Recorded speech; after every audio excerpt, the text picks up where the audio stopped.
Nous sommes réunis aujourd'hui avec Camille, mon acolyte green, que vous avez déjà vu, pour parler d'un truc qu'on se siffle toute la journée, sans trop se poser de questions. J'ai appelé le café. Moi, c'est assez marrant parce que le café, j'ai commencé quand j'avais 20 ans et j'ai vraiment commencé parce que je trouvais que ça faisait cool de boire du café, tu vois. Donc ça fait partie des trucs que je me suis forcée à faire. Ah oui, d'accord. Voilà, alors que je trouvais ça dégueulasse. Et que je pense que je le faisais vraiment, mais trop mal. Je devais faire du vieux jus de chaussette. J'ai acheté le premier paquet qui me tombait sous la main et je buvais ça pour essayer d'avoir l'air dans le truc, mais Tu étais pas du tout, quoi. Je n'y étais pas. Moi, à peu près, je pense, peut-être un peu plus jeune, quand même, vers 18 ans, je pense, quelque chose comme ça. Moi, j'ai commencé à boire du café quand j'ai commencé à beaucoup sortir et quand concrètement, en fait, je passais des nuits blanches où genre je dormais 1 heure et j'arrivais au boulot le matin ou à la fac et j'étais au bout du rouleau de ma vie. Et là, j'ai commencé à m'envoyer des cafés à tout va, quoi, pour essayer de... Mais je pense qu'il y a beaucoup de gens qui ont commencé à boire du café comme ça. Moi, en fait, au début, je prenais n'importe quel café qui me tombait sous la main. Donc, il y avait marqué café dessus. Voilà, exactement. Et puis, en fait, petit à petit, j'ai commencé à me renseigner un peu plus, déjà sur la provenance, sur les labels. Et en fait, au même moment, j'ai commencé à travailler dans le commerce équitable. Et c'est vrai que j'ai fait de plus en plus attention à mieux me renseigner. Un petit peu pareil. Moi, je pense que je me suis renseignée peut-être un peu plus tard que toi. Et j'ai un peu avalé mon expresso de travers, quoi, hein.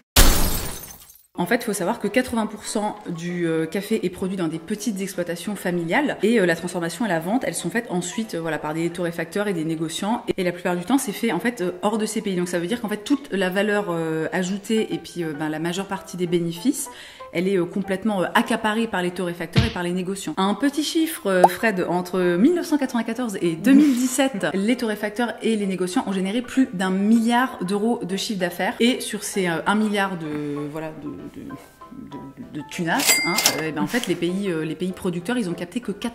C'est-à-dire qu'ils ont bénéficié en fait que de 4% de tout, donc ce qui fait quand même pas, ça fait pas beaucoup. Ça fait pas des masses, quoi. En France, il y a 3 grands groupes qui se partagent 80% du café qui est consommé par les particuliers. Donc de tout le café de toute la France que toi tu bois, que nous on boit. Donc ils ont un pouvoir de négociation en fait qui est complètement démesuré et ils imposent un prix d'achat. Ils ont vraiment une espèce de monopole et ils imposent un prix d'achat qui en fait ne permet tout simplement pas aux paysans, c'est-à-dire aux personnes qui cultivent le café, de vivre décemment. Donc ça donne des problèmes de malnutrition, des problèmes d'accès à l'éducation, des problèmes de santé évidemment. Et donc évidemment, ces faibles revenus, ça permet pas, en plus de tous les autres problèmes, ça permet pas aux agriculteurs d'investir dans des solutions de culture qui soient plus respectueuses de l'environnement, comme l'agroforesterie, etc. Parce que, on s'en doute, côté environnement, c'est pas non plus la fête du slip, parce que normalement, en fait, le café, c'est des arbres qui poussent sous l'ombre d'autres arbres. Évidemment, pour produire de manière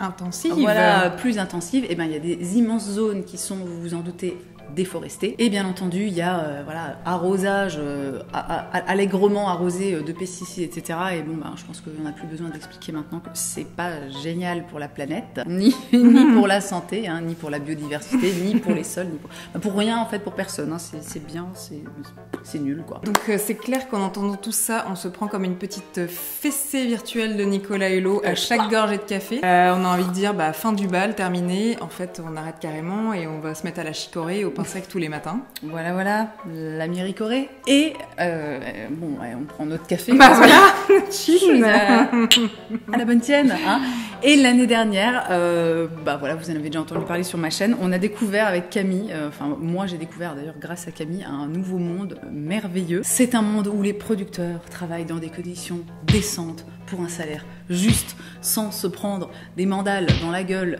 tous les 2 jours. Un monde où les plantations sont intégralement bio. Un monde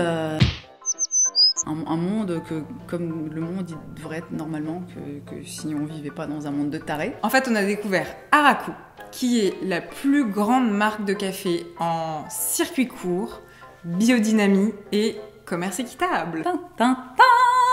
Alors moi j'ai une question Fred, enfin Jamy, enfin on échange un peu, hein, vous nous en voudrez pas.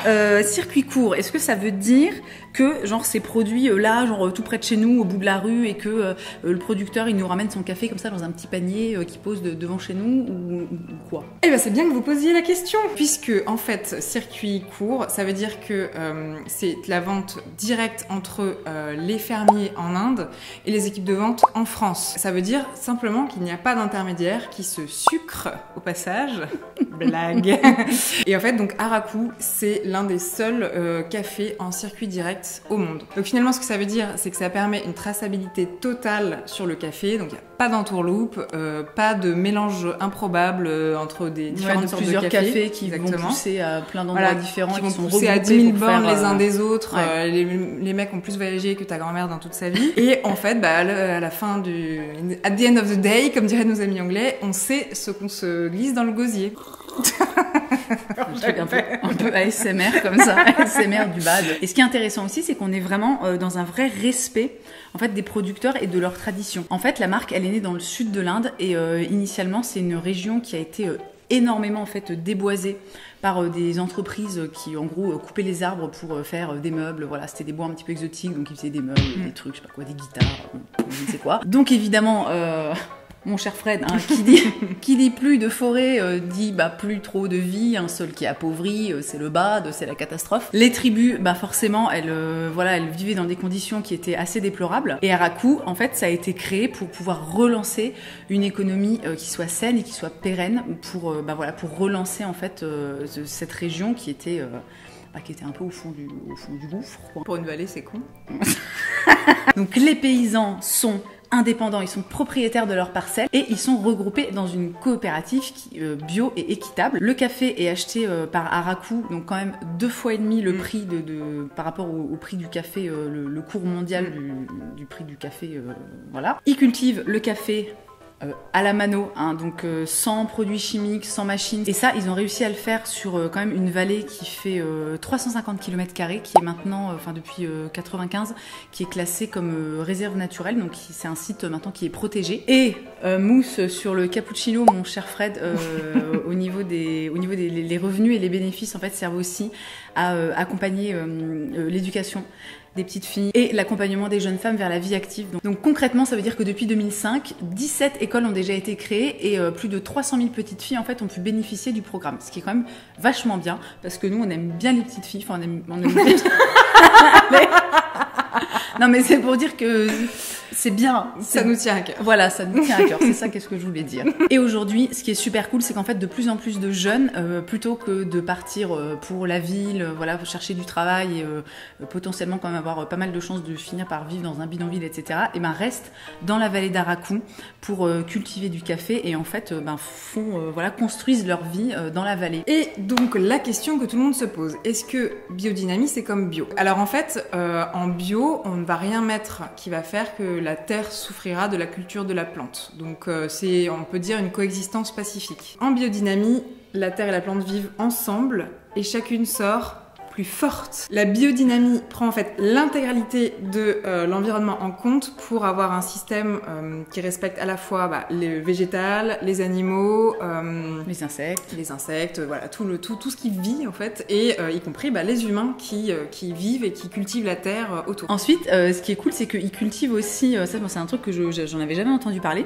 ils cultivent avec des décoctions de plantes, donc par exemple des petites décoctions de verveine, un peu comme quand t'as mal à la gorge, tu prends une petite infusion de je sais pas quoi, là c'est pareil, une petite décoction de verveine pour ça repart. Voilà, et ça repart. Hein. Un autre truc que moi je trouve super cool, et encore une fois je savais pas du tout que ça existait, ils mettent en fait au pied des plantes des bactéries pour renforcer les défenses immunitaires des plantes, un peu comme quand tu laisses ton gosse manger de la terre ou lécher une semelle de chaussure, tu vois, pour tu sais, ça booste les défenses immunitaires, quoi. Là c'est pareil. Et pour savoir quand planter ou quand récolter, en fait ils sont vachement à l'écoute de la nature, ils vont faire attention au cycle de la lune, du soleil, ils vont faire en sorte que ce soit bien, que ça se goupille bien en fait en termes d'énergie. Alors moi il y a un truc qui m'a longtemps taraudé, c'est est-ce que dans la biodynamie ils utilisent des bouses de cornes, c'est-à-dire qu'ils introduisent en fait du caca de vache dans une corne, la corne d'une vache qui a vélé au moins une fois. Voilà, c'est c'est très précis. Hein. Donc nous, on a posé la question à Araku et en fait, ils nous ont expliqué que déjà, premièrement,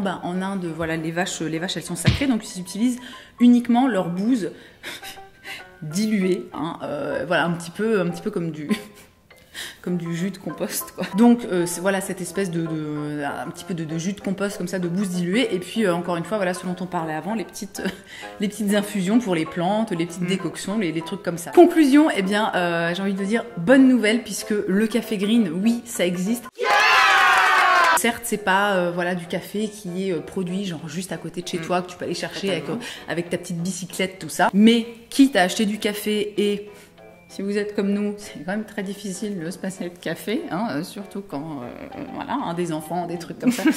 La vie active. Il vaut mieux quand même en acheter un qui soit bio, en circuit court, commerce équitable, voilà, comme celui d'Araku, en fait, comme celui-ci. Non mais c'est clair. D'ailleurs, c'est l'un des trucs que j'ai appris quand je bossais dans le commerce équitable, c'est que ça peut paraître juste l'achat d'un paquet de café, mais au final, pour ces producteurs, c'est aussi une façon de lutter contre l'exploitation des fermiers par les multinationales. Ouais, de lutter contre... Siempre mi amor. Non, c'est pas du tout ça, pas mi amor. C'est pas grave. Non, mais ça leur permet vraiment, voilà, de lutter contre le système dominant. Il faut voir un petit peu plus loin que l'achat. Et c'est vrai que quand on pense en fait à tout ça, quand on prend en fait l'achat dans sa globalité et ce que ça représente, et qu'on pense aussi aux personnes qui finalement qui produisent ce qu'on consomme, et moi je trouve que ça vaut vraiment le coup de se pencher sur la question et de se dire voilà, ça n'a l'air que d'un paquet de café, mais en fait ça a un impact. Et c'est vachement plus que ça. Et en plus, pour ne rien gâcher à l'affaire, hein, c'est du très très bon café. Moi, j'ai vraiment découvert avec Araku, j'ai appris comment faire du café. J'ai appris vraiment découvert le plaisir de boire du très très bon café. J'ai fait une vidéo d'ailleurs sur l'art et la manière de faire du café avec 3 machines d'ailleurs, de faire du café version 0 déchet, hein, s'il vous plaît, très important. Donc je vous mets la vidéo dans le petit i, je vous la mets dans la barre d'infos et je crois qu'on a fait le tour de la question, mon cher Fred. N'est-ce pas ? Bien sûr, mon cher Jamie. Donc, on espère que cette vidéo vous aura plu, qu'elle vous aura apporté des infos, qu'elle aura répondu peut-être à des questions que vous vous posiez. Et dans tous les cas, merci d'avoir passé ce petit moment avec nous. Hein, lâchez un pouce si vous voulez qu'on revienne vous faire des vidéos avec Camille. C'était cool, j'étais contente. Merci de l'invitation. Ce fut un plaisir. Et à la prochaine. Au revoir. Au revoir.